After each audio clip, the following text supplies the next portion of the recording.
Good evening, everyone, and welcome.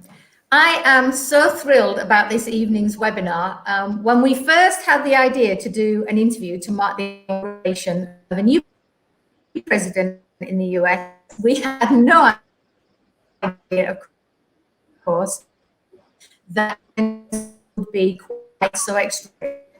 The famed constitutional checks and balances of the US along with it, but well, where does this leave Malaysia? The challenge is on team's radar for some years to come. Here to make us sense of what is happening now and what could be happening in the future for possible US-Malaysia relations, we have two fantastic guests. We have an American academic in Malaysia. We have a Malaysian academic in Washington, D.C. Our guest is Bridget Welsh. She is an independent scholar, political analyst, currently based in Kuala Lumpur. She's an Honorary Research Associate with the University of Nottingham Asia Research Institute, Malaysia, and she's based in Kuala Lumpur and is also a Senior Research Associate of the Hu Feng Center for East Asian Democratic Studies of the National Taiwan University, and she's a Senior Associate Fellow of the Habibie Center. She specializes in Southeast Asian politics with a focus on Malaysia, Myanmar, Singapore, and Indonesia. An author and editor of numerous books, reports, and articles, her latest report is Grappling with Transition, Myanmar's 2019 Asian Barometer Findings. She's taught at Cabot University, IPEC University, Singapore Management University, SAIS, and Hofstra University. She received her PhD in political science from Columbia University, her language training from Cornell University, and has a BA from Colgate University. She's a senior advisor for Freedom House, a member of International Research Council at the National Endowment of Democracy, and is a core member of the Asian Barometer Survey covering 15 countries in Southeast Asia. Our second guest is Elina Noor. She's Director of Political Security Affairs and Deputy Director, Washington, D.C. At the Asia Society Policy Institute. She's a native of Malaysia, and her work focuses on security developments in Southeast Asia, global governance and technology, and preventing and countering violent extremism. Previously, Elina was Associate Professor at the Daniel K. Inouye Asia Pacific Center for Security Studies. And prior to that, she was Director of Foreign Policy and Security Studies at the Institute of Strategic and International Studies, Malaysia. Between 2017 and 19, Elina was a member of the Global Commission on the Stability of Cyberspace. She was educated at Keble College, Oxford, the London School of Economics, and also Georgetown University. We're very grateful that Elina is joining us at 7 a.m. in Washington, D.C. time. And we're also very relieved that she lives just outside the militarized and highly protected Green Zone in DC. Green Zone normally being a term reserved for the war zone in Baghdad. So we're very pleased and thankful that she's able to join us today, along with Bridget. Our interviewers, Abanar Kohanandan, is in her first year at Wolseley College in Cambridge. She studied human, social, and political science. She was previously at KYUEM. Parin Siddhartha is from the other side. He was previously at College Tuanku Jaffa. Actually, Parin was our head boy. And he's now in his second year studying philosophy and psychology at Pembroke College in Oxford. Mark Disney read English literature at St Edmund's Hall in Oxford. He now teaches literature at College Tuanku Jaffa and is the deputy head of the sixth form there. His long teaching career has been interspersed with stints in journalism and publishing. He's a former president of the Oxford and Cambridge Society. Actually, thankfully, he didn't start any rebellions or insurrections during his presidential tenure, not quite. So I would love to hand over now to Parin, Mark, and Abanar. So thank you and welcome, everybody. Okay, thank you very much, Emma, for the introductions. I'm afraid Bridget has dropped out temporarily. I think the internet connection in Ampang may be a little slow, and she's back in. So fantastic. So yes, it's wonderful to have both of you here, and it's also fantastic to have two young Oxbridge students who are actually going to handle the questions. So I'm going to pass over to, I think, Parin, who will begin the questions. And but first of all, we are going to ask Elina and Bridget to make a few opening remarks, their feelings about about Malaysia and the US. We've sort of decided to break it into 4 or 5 areas. So the questions, once they come in, we'll be looking at post-election America, just how damaged is America? And of course, it's fantastic to have a counterterrorism expert like Elina to give her views on this. We are also going to look at the potential for improvements perhaps in US-Malaysia relations in the Joe Biden era, which start in approximately, is it 12 hours or so? We're getting very close.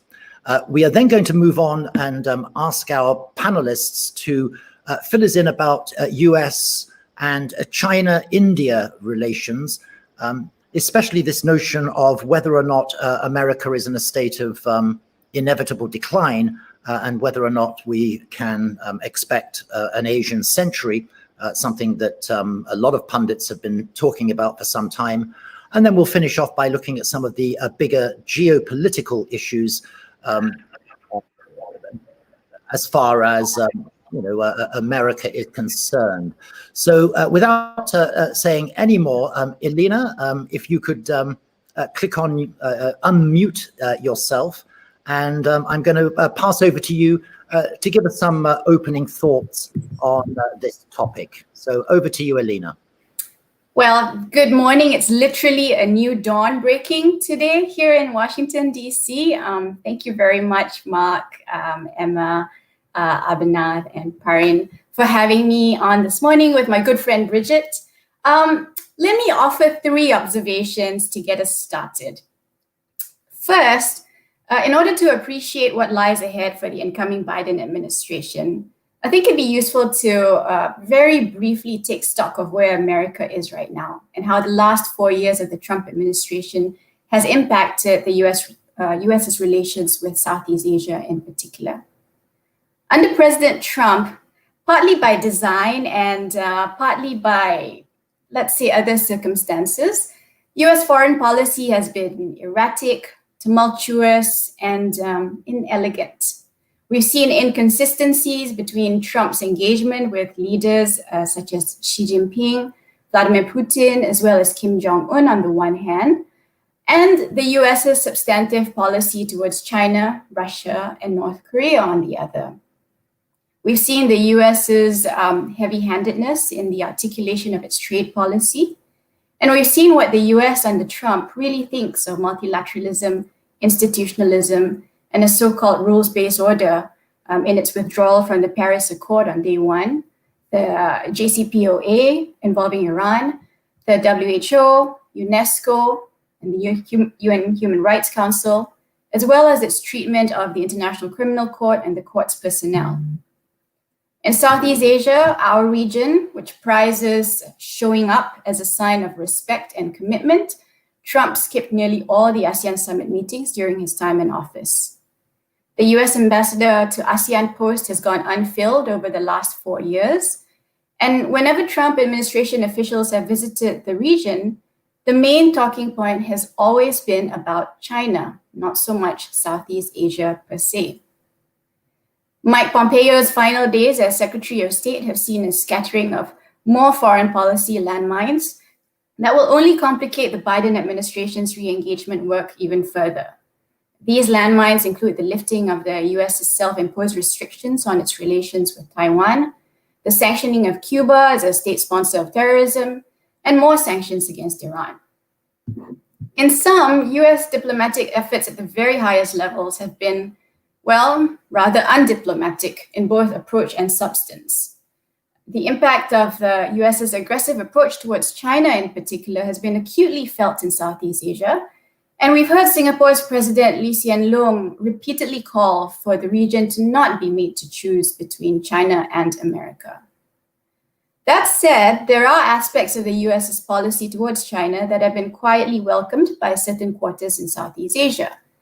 These include the US's show of presence in the South China Sea in the face of China's own increasingly belligerent posturing there, as well as the US's pressure on massive human rights violations against the Uyghurs.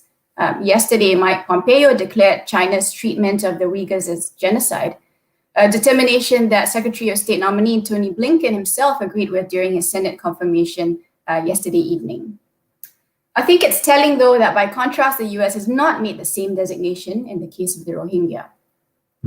Now, given the US's massive mishandling of COVID-19, the effects of which continue to beset the country, even today, we're at 400,000 dead and counting, the multiple cases of racial injustice in the past year alone, culminating in the nationwide Black Lives Matter protests last summer, and most recently the riot, insurrection, or breach of the Capitol, whatever you want to call it, have all once again laid bare the deep continuing divisions within the US.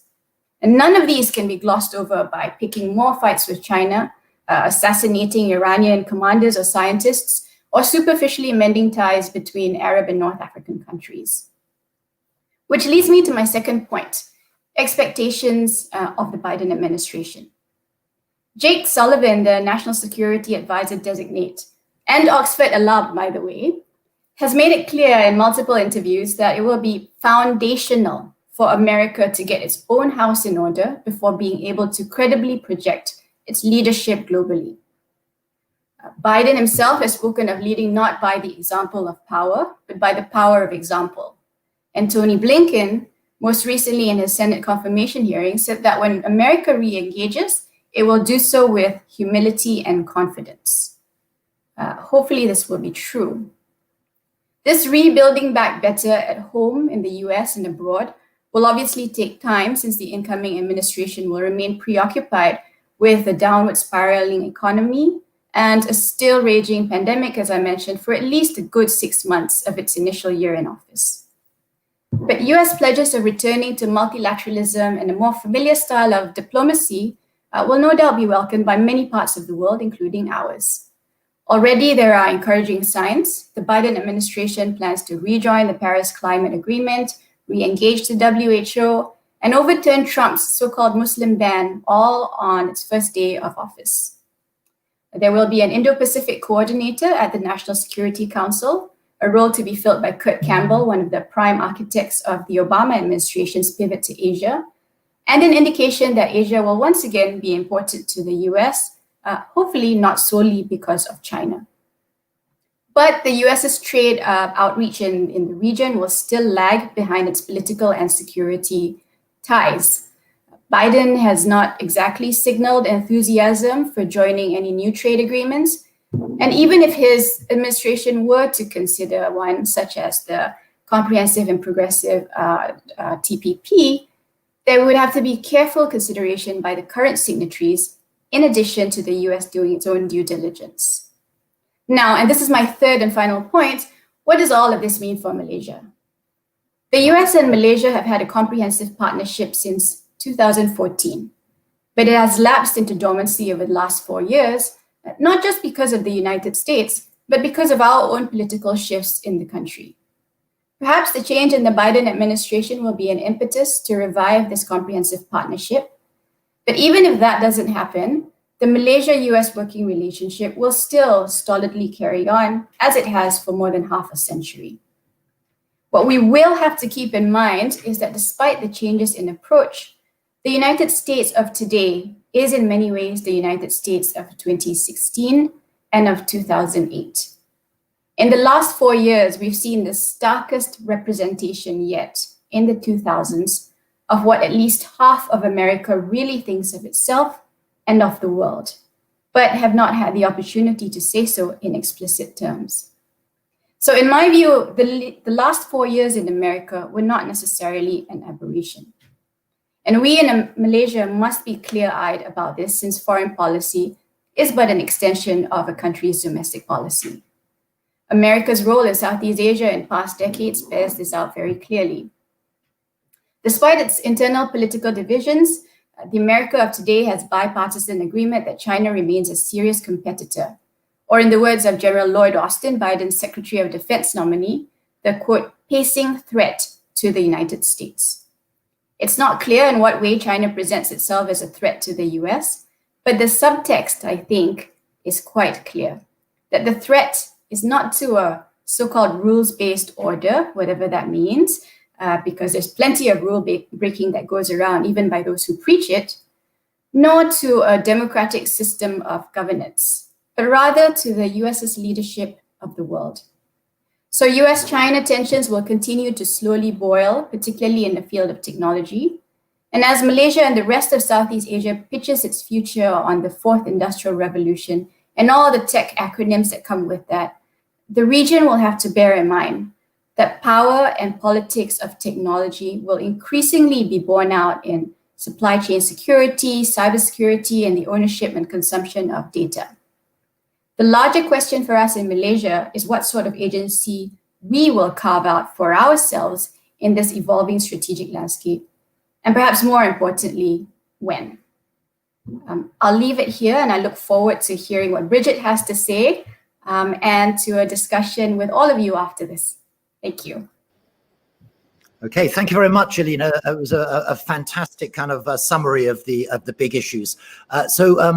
Bridget, straight over to you. Thank you very much for inviting me, and thank you for following Elina, because she sets a high bar.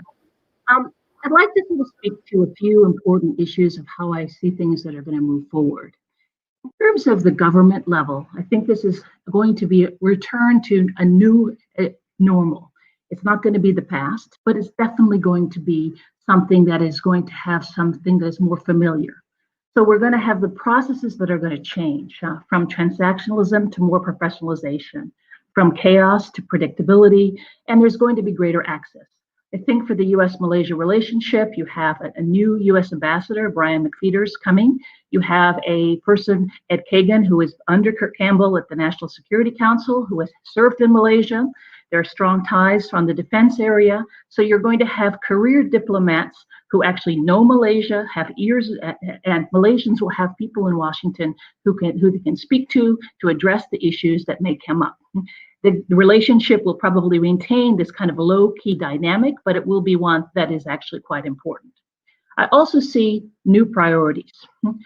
We see the Biden administration will not only reverse the Muslim ban, it will also do some very important things that relate to the world, which involves recognizing the seriousness of COVID-19, rejoining the World Health Organization, funding the COVAX vaccine.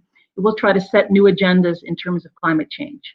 It will also try to reiterate the importance of multilateralism and the importance of diplomacy. And at a certain level, it will also try to instill a sense of decency in terms of the way people engage with each other.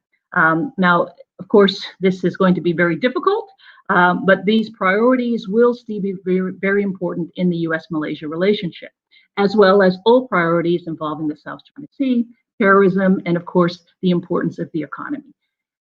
In Malaysia, there are over 700 American businesses. The US is the largest investor in terms of realized investment, as in it comes in, not just promised, and it is also Malaysia's third largest trading partner. So the economic relationship will be very important in terms of the robustness and the dynamism of the relationship. But in terms of the new dynamics, there are very important and very challenging legacy issues. Of course, as Elina has pointed out, the US continues to see Malaysia through a lens of China. And there is increasingly a perception that Malaysia has been, quote unquote, captured by China, that in this with us versus us against us mentality, which is still quietly deeply entrenched and is not likely to become fundamentally shifted in the new administration. This, in some ways, will not favor Malaysia in the sense that Malaysia will not get the level of attention that it would like in the administration that would already be distracted by other interests and other demands that I think that are going to be seen as more pressing. They will also see a situation where, while the US and China relationship is likely to change under Biden, the mentality of competition will probably be still very, very fundamental. There will, however, be a reduction in confrontation. battles perhaps will be picked more carefully, but the fact is there is going to be this intensive rivalry of which Southeast Asian countries will be placed in very difficult positions, Malaysia being one of them. And in this contest, for great power rivalry, Malaysia still, from its perspective of its economic recovery, from dealing with some of the issues of the crisis that it's also facing, China will become much more important as a realistic ally in terms of its own needs versus the United States, which will still very much be inwardly focused. Another important legacy issue that I think is important for understanding the relationship is the Obama legacy. Many of these individuals served in the Obama administration. And one of the legacies of the Obama years was that it was a legacy of overpromising. There were too many expectations. And the reality is that Southeast Asia should have very little expectations of the Biden administration. Southeast Asia is very low on its priority list, and Malaysia is even low on the regional list.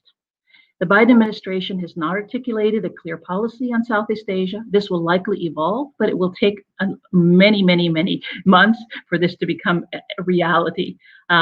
This may not be a bad thing, but in fact, the fact that there is no concrete policy, I think, will be very important. The areas that of the Obama administration in terms of EPPA and trade are not likely to be viable policy areas in the current situation. We're also going to see the legacy of the Trump administration. A decimation of the bureaucracy, damage to ally relationships, the showcases of hypocrisy in terms of pardons, misinformation, rule of law. And this is going to take generations to repair. Humility is not going to be enough. It's going to take a lot more of humble pie to be able to sort of address some of these fundamental issues, especially in the foreign policy arena.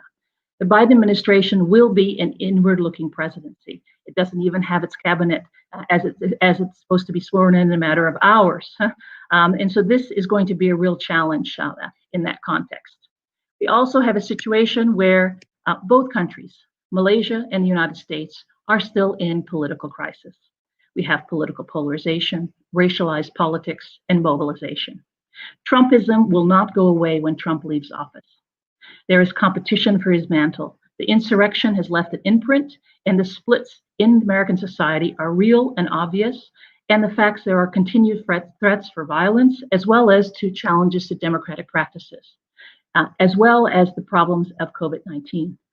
Over 400,000 deaths, and it may even reach 500,000 in a short period of time. This is a very serious issue.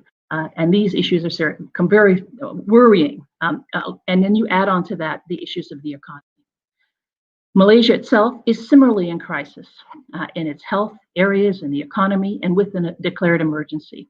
This will also reinforce inward orientation, undercut potential democracy, and it also has polarizing dimensions and undercuts the needed reforms that I think are necessary for Malaysia. So this will impact the relationship because both countries will be looking inward. Whether or not they learn the common lessons together or they veer farther apart will be what we will see in the next 2 years and next 4 years as this evolves. But there will be inevitable sources of tension. Let me close by mentioning a few of those areas where I think some of the strengths and tensions will arise. The key thing is in the economy. The economy will be the important bedrock of the relationship.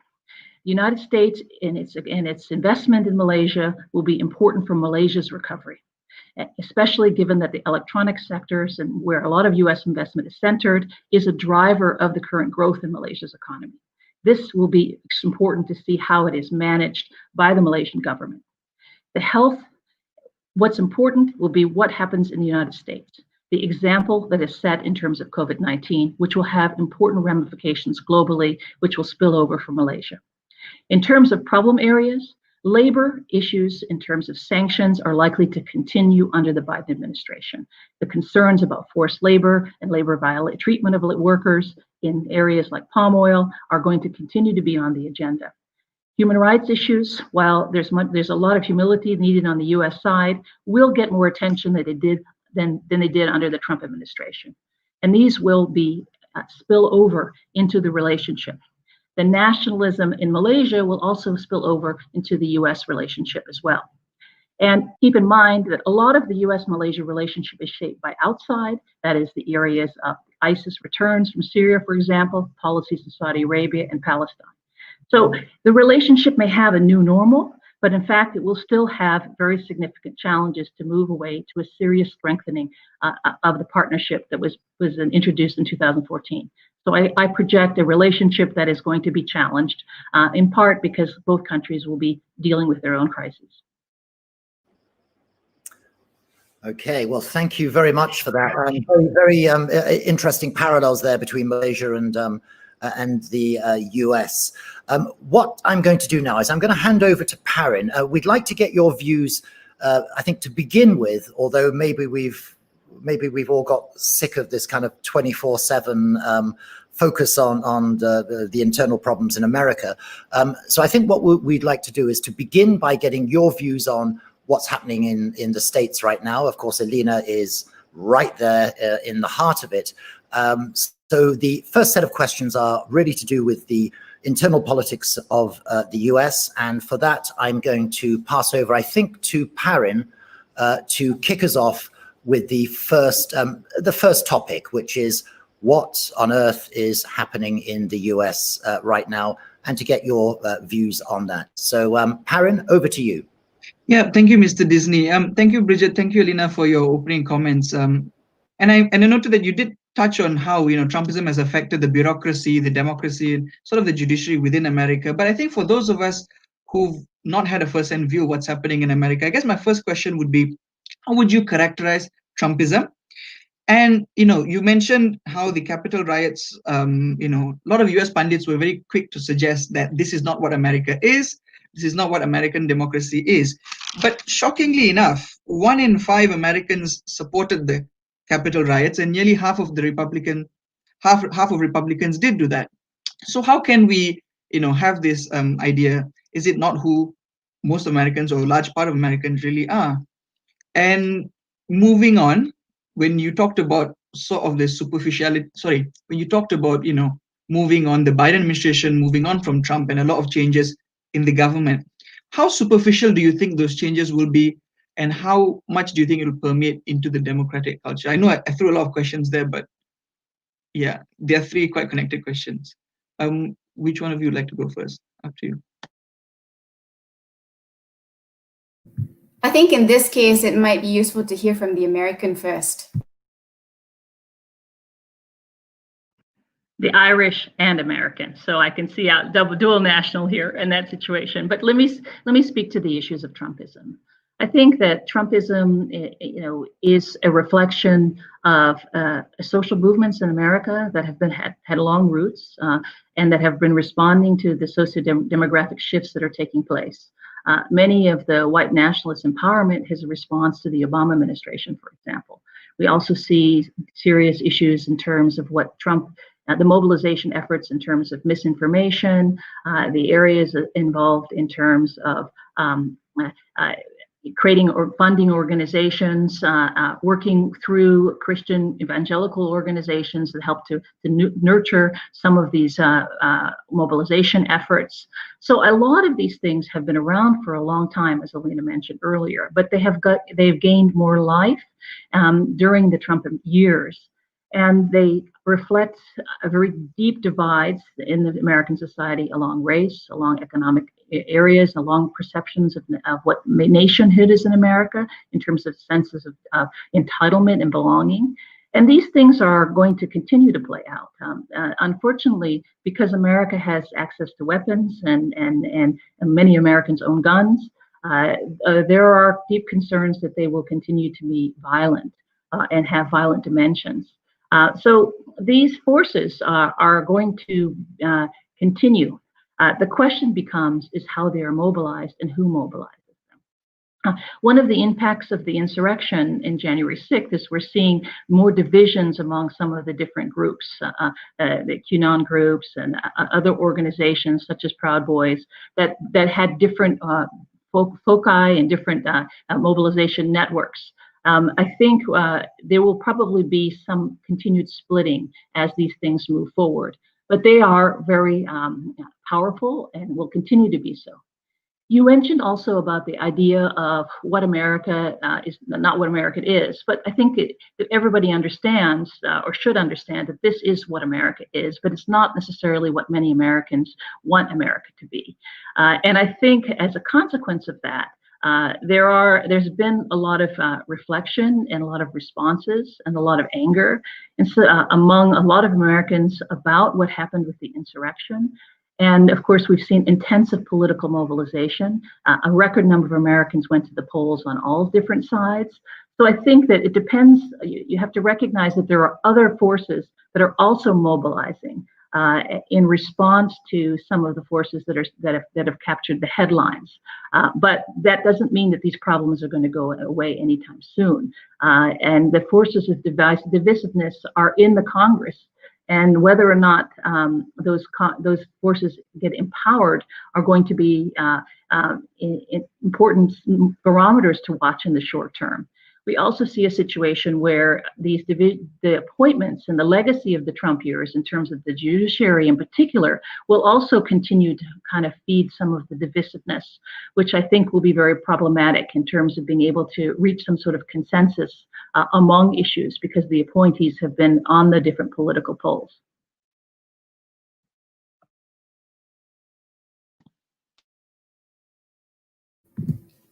I'll just add on a bit to that. I think Trumpism at its ugliest is America first and America's rising at the expense of all others.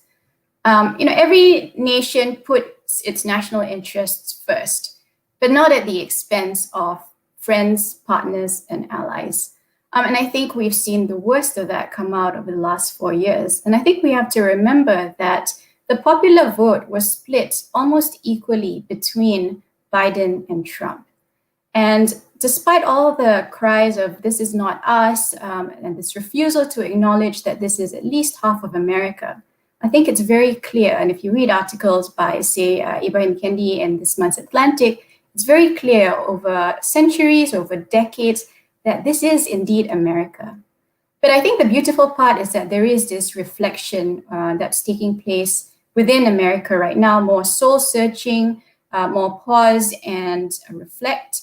But I'm not sure that this will last, to be honest, because we've seen waves of this self-reflection over, as I said, over decades, particularly since the civil rights era, and the same problems keep cropping up.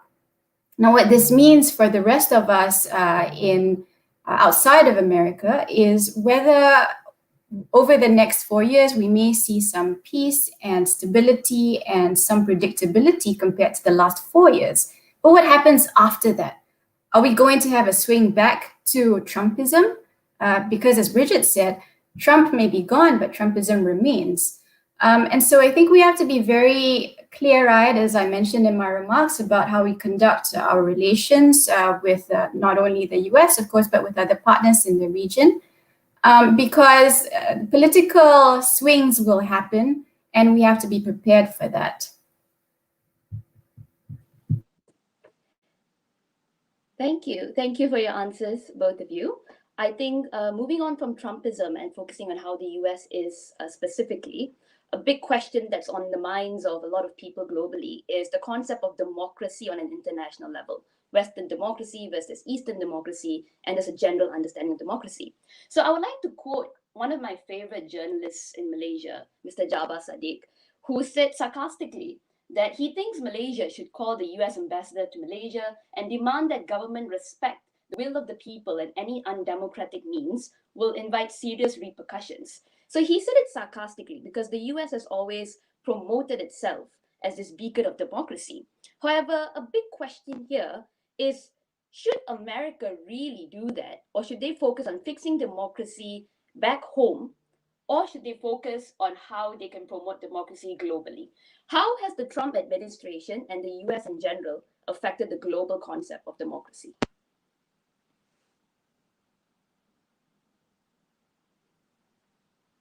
Ms. Elina, maybe from you first. Sure, I'll take that first. I am perhaps not as starry-eyed about the concept of democracy as perhaps others are.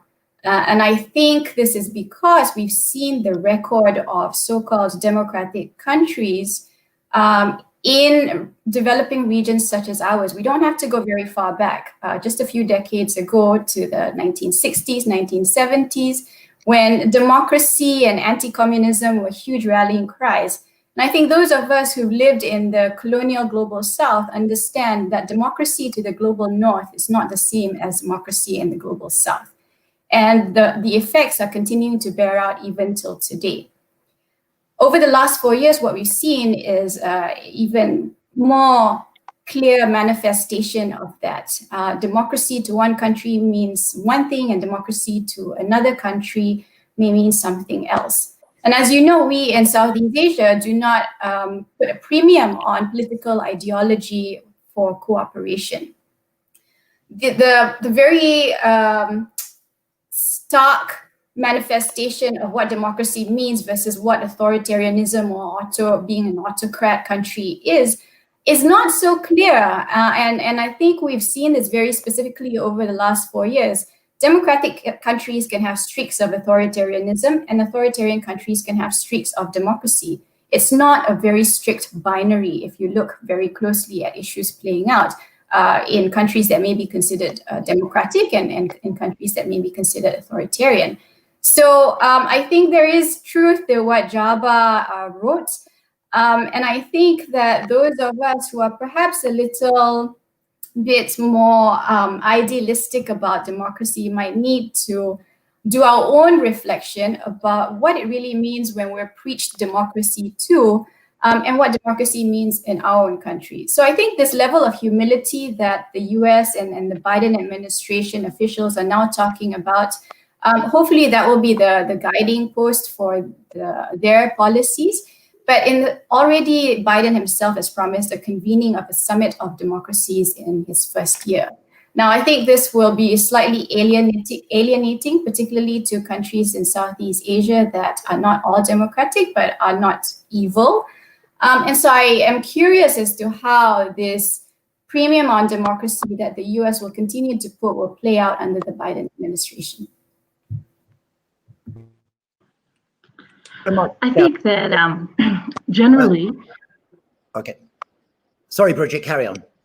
Oh, no worries. If you want to answer, you're most welcome, Mark. No, carry on. I was just going to introduce you. Oh, that's fine. Well, I was going to say that I think most people who have looked at America and with a more, I think, seasoned eye recognize that it has lost its beacon status for a long time. Issues of racism, issues of inequality, issues of that involve, the sense of representation of communities, the role of political money and financing. All these issues have been serious issues for a long time, and many academics, including myself, have called for reform of these practices in the United States. And I think that this idea that it has been a beacon has lost its light for quite some time. But I think at the same time, we have to recognize that in terms of what happened with the insurrection on January 6th, what is interesting to see is that in this crisis moment, that the election, the final choice of the delegates did go through, and there has been another impeachment. And so you've seen the rule of law and the practices still continue. The United States did not declare the same type of emergency that we've had declared as a result of political instability in Malaysia. So they found some ways of actually trying to follow the sets of procedures and reach some sort of solutions, even though I think it is still very tenuous for the United States.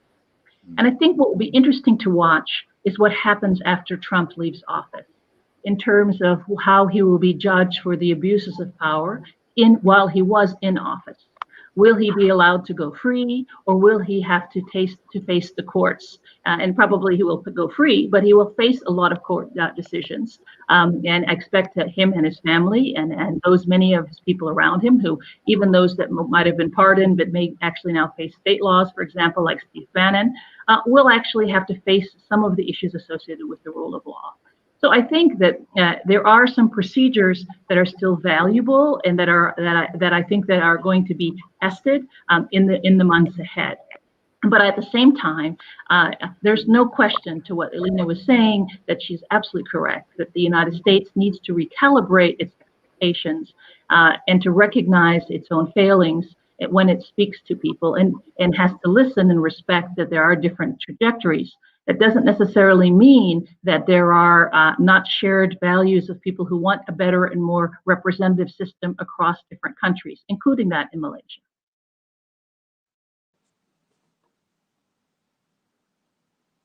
Thank you so much. Moving from the concept of political philosophy and political science when we look at the Trump administration, moving to the Biden administration, both of you mentioned that the economy is actually, the question of the economy is actually the main question that we should focus on when it comes to the Biden era. So in line with that, and focusing on the fact that quite often US-Malaysia relations work between ASEAN as a bloc and the US per se, I would like, again, to go back to Twitter, which is my favorite social media platform, and refer to a tweet that Bernie Sanders tweeted yesterday in regards to how Biden has to transition from Trump. So Bernie Sanders said that Joe Biden will inherit from Trump the worst economy since the Great Depression, the worst public health crisis in 100 years, massive wealth inequality, the existential threat of climate change, and a racist immigration system. He says these unprecedented crises demand unprecedented action. So when it comes to the US dealing with ASEAN and Malaysia in terms of the economic question, both of you have talked about the TPP and even alluded to the RCEP. But how can the Biden administration really enact unprecedented action?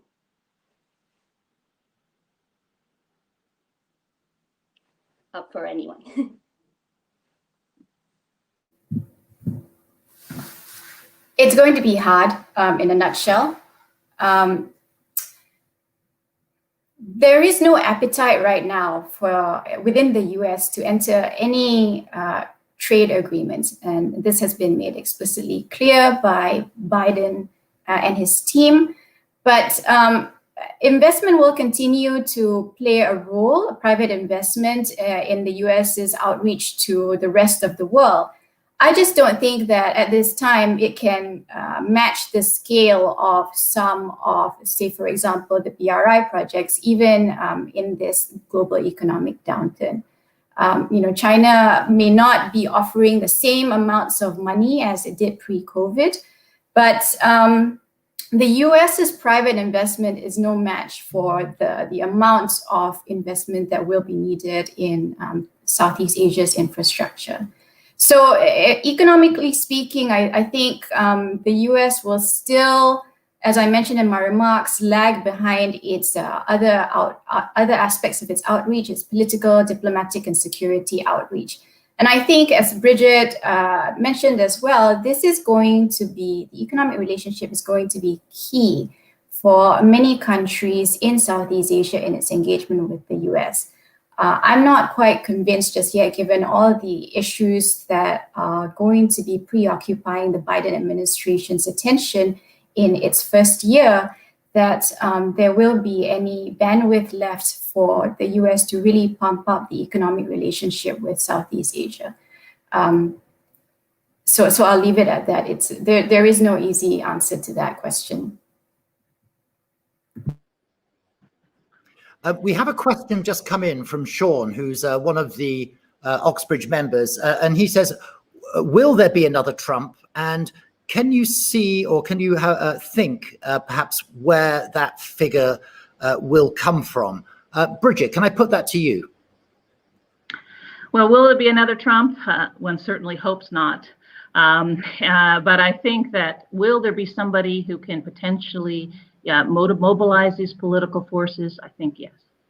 The question is, how far will that person get, and what will people be able to discern those forces in a very effective way? I think that given the diversification of social media outlets, the extensive misinformation in America, as well as the kind of lack of education or lack of awareness among large sections of American political life and in society, I think that, yes, there could be somebody who has a similar types of trajectory. in some ways, one of the things about Trump was that he was so not likable to people who hated him, and so he was also lacking competence. And as a consequence of that, he could have, someone in that position mobilizing his forces could have been much worse. I think that is the thing that worries many of us looking at the trajectories. Somebody's able to take and build on this and potentially have much more divisive forces for the interests that they're trying to articulate and promote. Yeah. Elina, Elina, can I ask you to give your view on that? Because, of course, Trump, part of his selling point was that he wasn't a politician. And as Bridget said, he clearly lacked competence. He appears to lack competence in business as well, judging by, his bankruptcies and the huge debts that he's got. Do you think that if there was a political figure who kind of harnessed, Trump's, I don't think you could call them ideological positions, but Trump's instincts and the instincts of that kind of, rather poorly informed or misguided, perhaps poorly educated masses, can you see a political figure in the US adopting Trump's mantle? The one person that pops to my mind right now, who I think has begun to adopt Trump's instincts and approach, is Mike Pompeo. And there's been talk that he's interested in a 2024 run. Vice President Pence has also been bandied about as a possible candidate for 2024. But Pence has a much quieter demeanor than Trump does, and I don't think he'll likely have the same instincts. Mike Pompeo, on the other hand, if you've been following his tweets, I think he's seen just how successful engaging in the Trump way can be to the masses, to that appeal to that kind of approach. And I think he is gearing up for a 2024 run. So pay close attention to his tweets and all that he puts out over the next few years. Okay, thank you. Now, I'm aware of the time. We've got about 15 minutes left. Of course, we can run over. We're not fixed for time unless you guys are. Perhaps we could move on to the next section, which is ASEAN-Malaysia relations. And in fact, a question has just come up on the feed. Is it too late for the US to sign on to the TPPA or its whatever followed on from the TPPA? And can I also ask those people listening, please send in your questions and we'll put them to our speakers. So can I hand over back to the students to pick up on the relations between Southeast Asia or ASEAN and America? I think that's you, Abana, isn't it? All right, yeah. So leading on to that question, whether the US will sign the TPPA, whether Biden will continue, I'm sure both speakers have mentioned that as well. A big question that is in the minds of a lot of people is that we're tired as Southeast Asians to be constantly linked to China and the US, as both of you rightfully mentioned. So I guess my real question here is, how can Malaysia modify its position between China and the US to say, I am here? Because right now, as I think I looked up some of your articles with the diplomat, Ms. Elina and Dr. Bridget. Dr. Bridget, you mentioned that there's a trust deficit right now within the Southeast Asian region with the US. And Ms. Elina, you said that US-Asia strategy needs to go beyond drawing a state line between autocracies and freedom-loving countries. So how can Malaysia say, hey, I'm here, I'm important, forget about US and China, like focus on me? Dr. Bridget, you want to go first? So to the first issue of whether or not they can sign the TPPA, I think it can be signed, but I think this administration will not have any political clout and political interest in working on trade issues, given that Biden is going to face demands within his own Democratic Party, particularly from the progressive wing, as well as a very still majority in the Senate and in the House. So it is going to be a very difficult situation. In fact, he's in the Senate, it's 50-50, so he has to rely on Kamala Harris for the decisive vote. So I think that it will be challenging to do so. In terms of answering the question about how Malaysia can respond, and how can it position itself, my advice is to not put its head too high. That I still think that, to focus on the relationship in a more low-key fashion, build on the diplomatic links and the business links, and also given that the economy is so important, a lot of these things can be done outside of government, working with the private sector. So they're different in the people-to-people relationships. I think there are other avenues to strengthen the relationship besides that focus exclusively on the Biden administration. And that sometimes less is more for Malaysia, because too much attention will not necessarily be good attention when you have a continued regional, global great power rivalry between China and the United States. Yeah, I would agree with that. Sometimes it's best to keep our heads down and to just coast by, because as Bridget said, attention is not always a good thing. On the TPP, I think it's not too late. There is still interest from among the current CPTPP signatories for the US to somehow rejoin the agreement. Now, the question is, apart from whether the US has any appetite to do so within the first year of the Biden administration, there is also the question of, if the US were to rejoin the TPP in its current shape, how would it do so?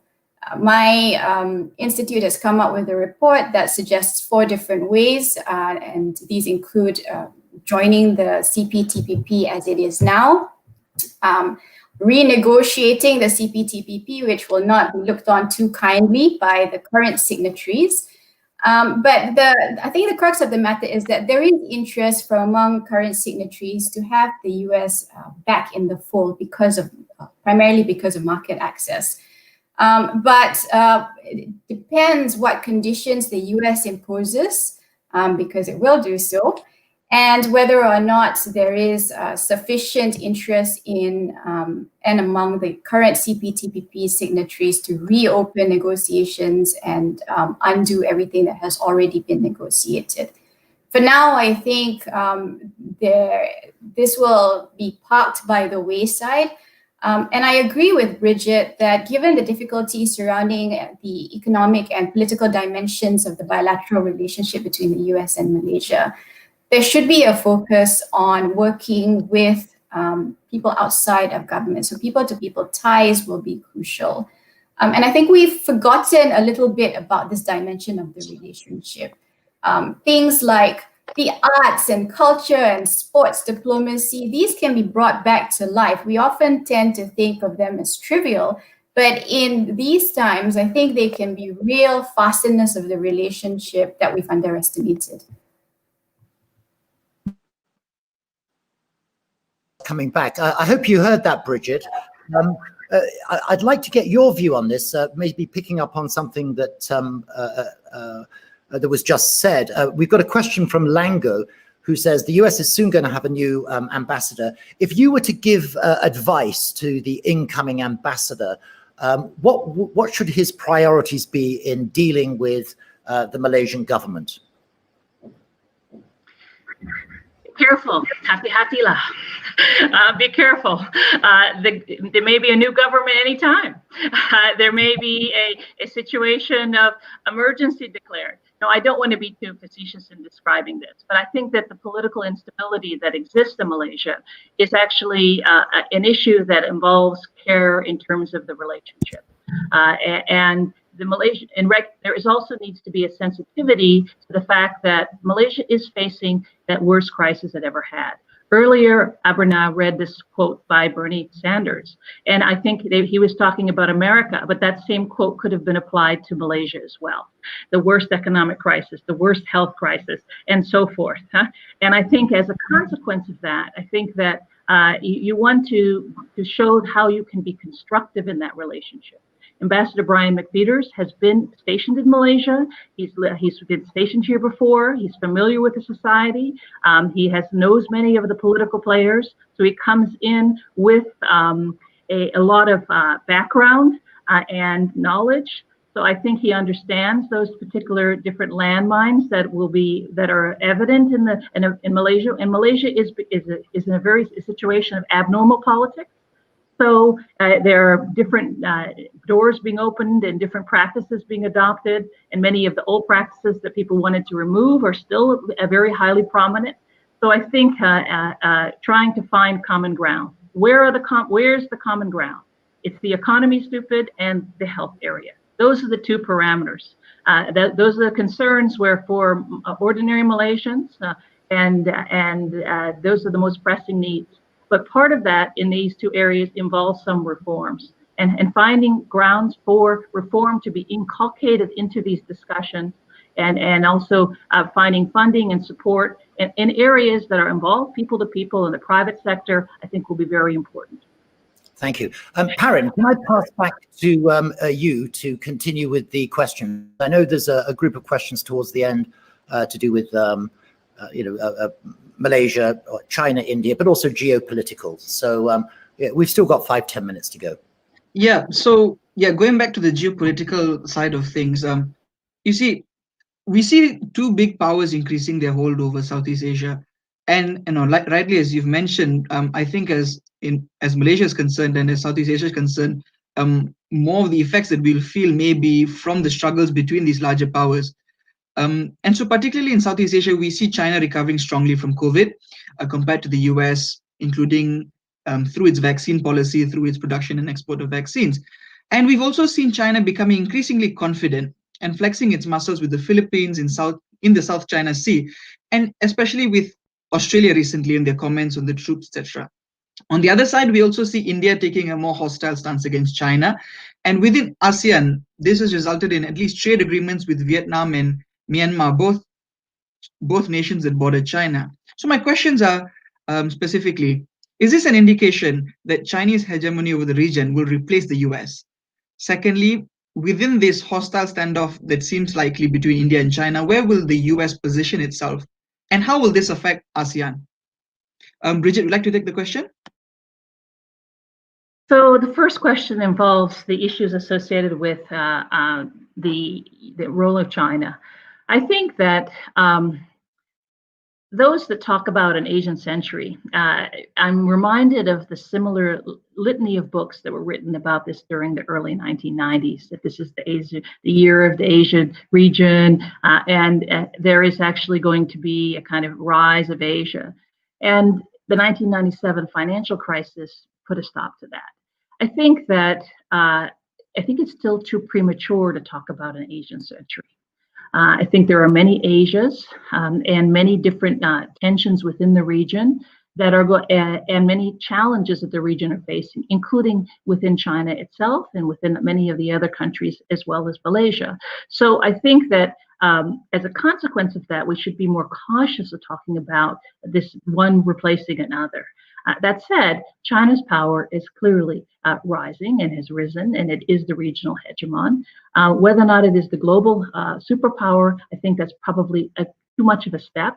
But I think so. We're in an era of chaotic multipolarity, many different two different contenders, and also important regional powers such as Japan and others in the world, EU, that are playing important balancing roles, important positioning in the new kind of era of many different players.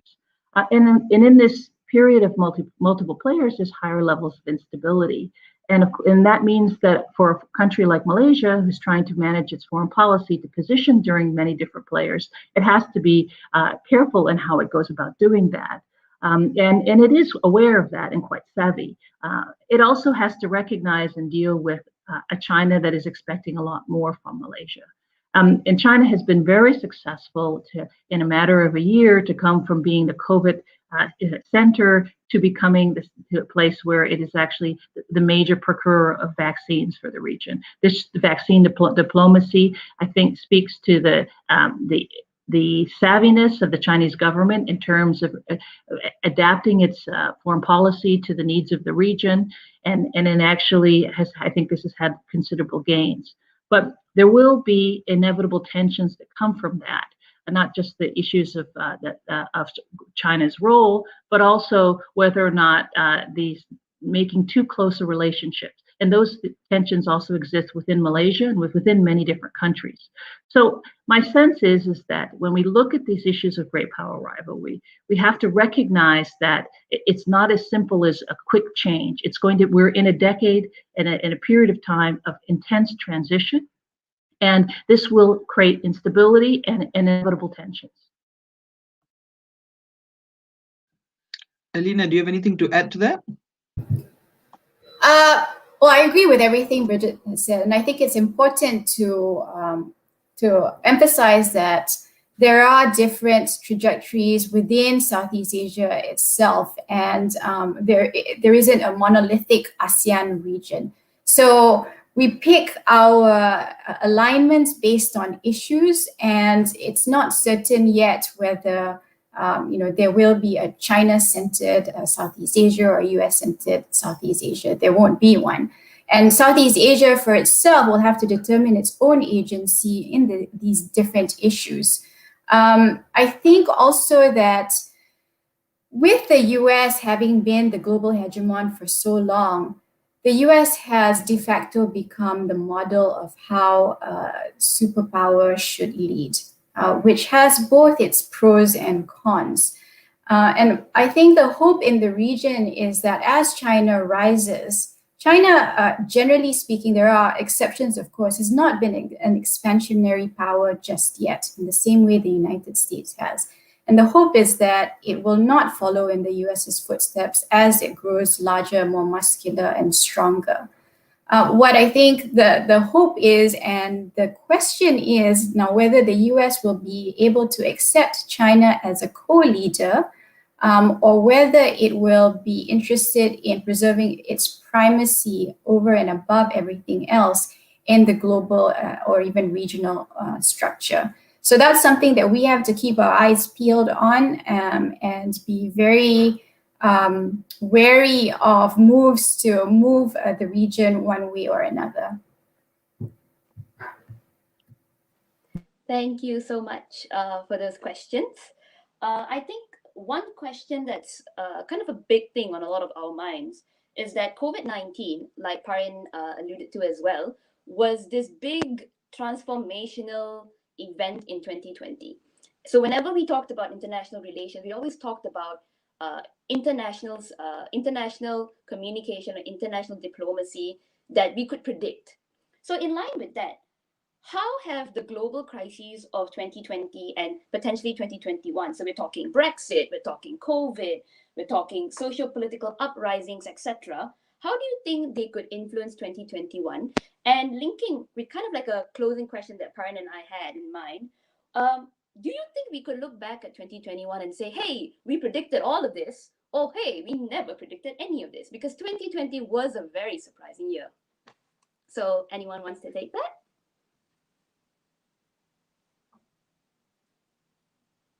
Bridget, Bridget, would you like to kick off on that? I know it's a very generic, general question. It's open to you to comment on that. New global alliance. Yeah. I think that 2020 was not only a surprising year, it was an extraordinarily challenging year. Many people have lost family, many people have lost jobs, and I think that it is a year that has really tested people. But at the same time, it's a year that we've seen tremendous resilience from Malaysians and people across the globe, including many Americans, responding to these crisis years. Now, when we think about what does this mean in terms of the COVID-19 for 2021, history shows that most pandemics take 3 years. We are only into the first year. I think we have, in terms of roll-up plans and issues associated with vaccines, and also kind of dealing with the economic spillovers of vaccines, of the economy, we're going to talk about another year and maybe another year and a half before things become not even necessarily back to normal, because it will be different type of normal. So there'll be new rules about travel, there'll be new ways of organizing. So I think that 2021 will be equally, in some ways, more challenging. And I think it's especially challenging for Malaysia because Malaysia has emergency rule. It has a situation where the democratic practices of parliament and the checks and balances are not present. So we're in a situation where it's a different type of political environment, which creates a lot of anxiety for many Malaysians. And not some of them are okay with it, but many are not. And so this will have its set of challenges. Now, there are policy areas that I think are pretty important to watch for, that are flashpoints. The South China Sea and whether or not that becomes a battleground in the US-China rivalry. And Malaysia is on the front line of the South China Sea issues. The Chinese government vessels have been near the South Bank for over a year. And I think that many Malaysians are unaware of how serious tensions have been in the South China Sea, with Malaysia being part of that. Areas associated with climate change are particularly affecting the region as a whole, but Malaysia don't necessarily see it as affecting them. But these issues involving floods in particular, which are crises across the country, and devastating things for people and families, is a product of climate change. And these issues are both domestic and international, that are adding into a very tough year. So as I look to 2021, while I am optimistic about the capacity of people to adjust to these things, just as I am in the United States and in Malaysia, I think that we have to recognize that we have to dig our heels in and be prepared for a bit of tough times ahead as this process has evolved.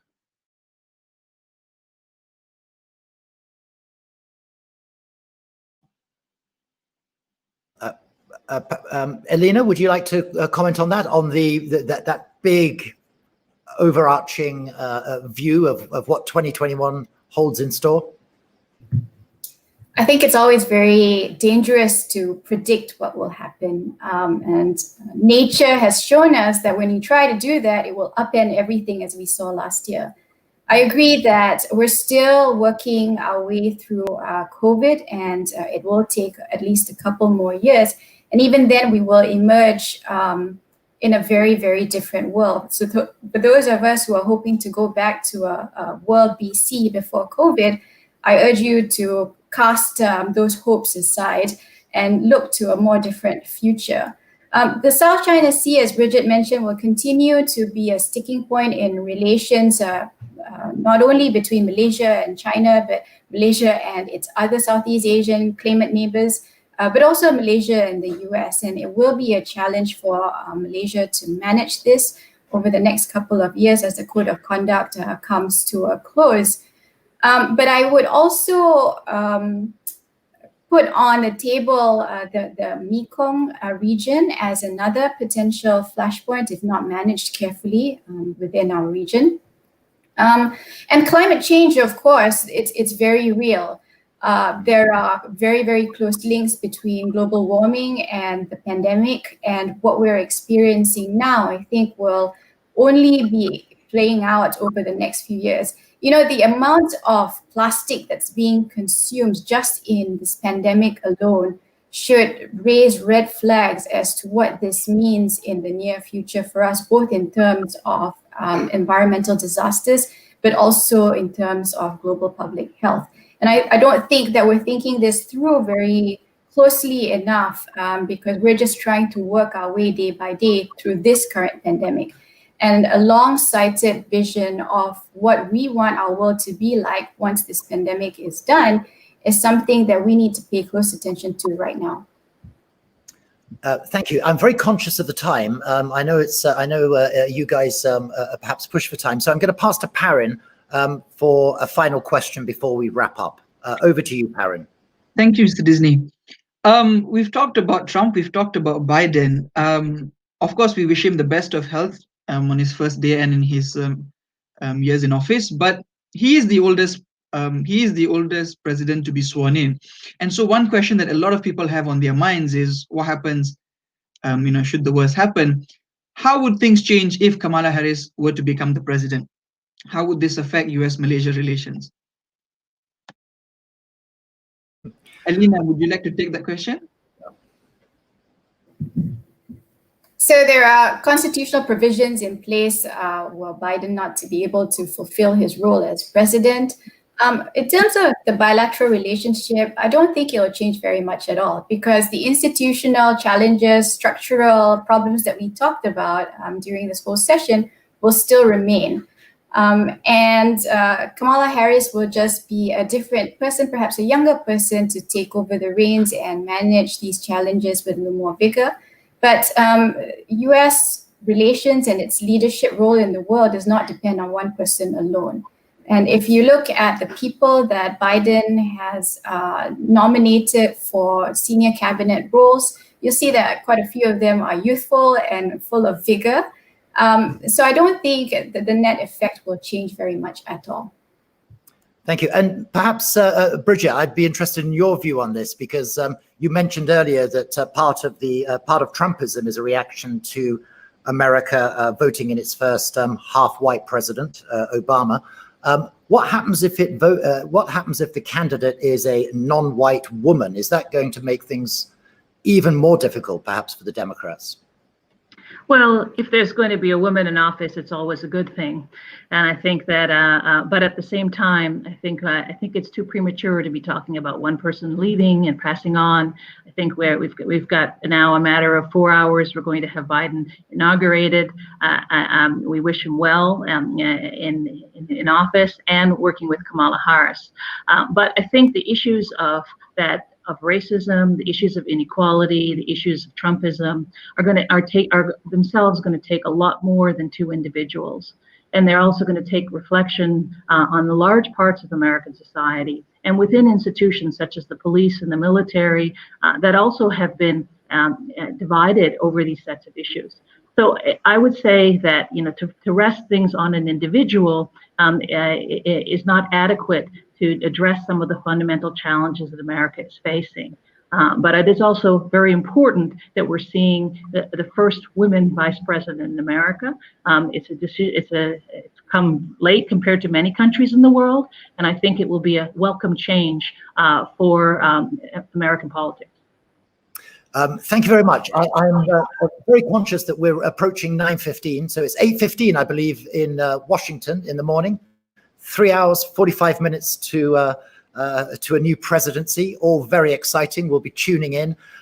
Thank you very much to Elina and to Dr. Bridget, and thank you very much to Parin in Oxford, to Abhinav in Cambridge, and back over to you, Emma Davidson in Ampang. Thank you very much. Bridget's also in Ampang too. That we're in the glamorous parts of the world. Thank you. I really loved listening to the different perspectives that you had there.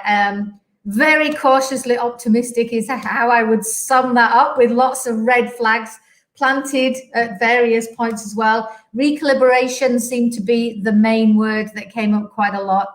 Maybe we're generally facing in the right direction, but not out of the woods yet. So thank you very much to everybody in the chat for your questions. Again, I'm sorry we couldn't ask all of them. We had some great questions. Thank you very much to Mark, Parin, and to Abhinav for managing that. Well done, you guys. Good job. And thank you especially to Bridget and to Elina for sharing your experience and your knowledge. That was really, really illuminating. And I love the fact that you've both got these embedded links to Malaysia. It made that discussion just so fascinating for us to watch.